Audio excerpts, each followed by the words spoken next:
The background and circumstances of the girl's journey from Guatemala to the U.S. border with her father. The girl who died in Border Patrol custody was one of the thousands of migrants who have fled Guatemala in recent years, seeking a better life in the United States. Guatemala is one of the poorest and most violent countries in Central America, plagued by corruption, crime, and climate change. Many Guatemalans face hunger, malnutrition, and lack of access to health care and education. The girl and her father were part of a large group of migrants who crossed the Rio Grande River near Roma, Texas, on May 15. They were apprehended by Border Patrol agents and taken to the Harlingen station, where they were processed and held in a crowded facility. The girl's father told authorities that they had traveled for about a month by bus and on foot to reach the U.S. border. According to Customs and Border Protection (CBP), the girl experienced a medical emergency while in custody at the Harlingen station on May 17. She was transported to a local hospital, where she was pronounced dead. The cause of her death is still under investigation, but some reports suggest that she may have suffered from dehydration, exhaustion, or an infection. CBP said it was cooperating with the investigation and expressed its condolences to the girl's family.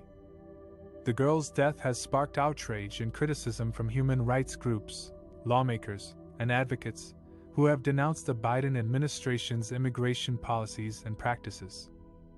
They have called for more accountability, transparency, and oversight of CBP and its facilities, which have been accused of violating the rights and dignity of migrants. They have also demanded that the administration end its reliance on Title 42, a public health order that allowed agents to expel migrants quickly without providing them access to the asylum system.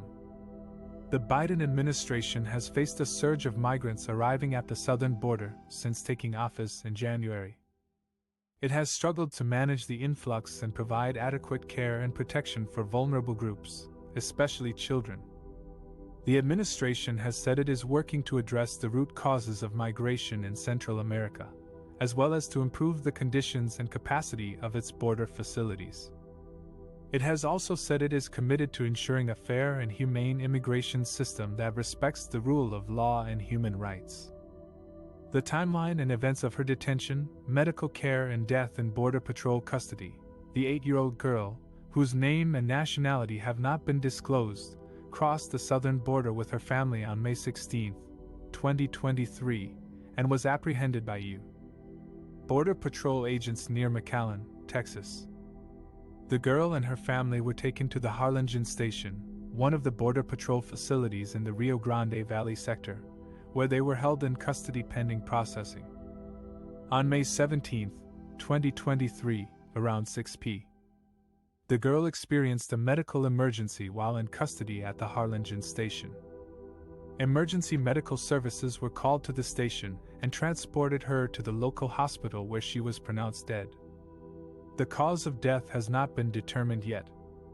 Customs and Border Protection (CBP) said in a statement that the agency was investigating the incident and that it planned to disclose additional information later on. The Department of Homeland Security's Office of Inspector General and the Harlingen Police Department were also notified of the death. The girl's death marks the first known death of a migrant child in Border Patrol custody since the Trump administration, when several minors died, including because of flu infections. The death of the 8-year-old girl in Border Patrol custody has sparked outrage and grief among her family, the authorities, and the public. Here are some of the reactions and responses to her tragic loss. Her family. The girl's family has not been identified by name, but they are believed to be from Guatemala, according to news reports. They crossed the southern border with her and were detained at the Harlingen station in Texas, where she experienced a medical emergency. They were transported to a local hospital, where she was pronounced dead. The family's lawyer said they are devastated by the loss of their daughter and want answers from the authorities.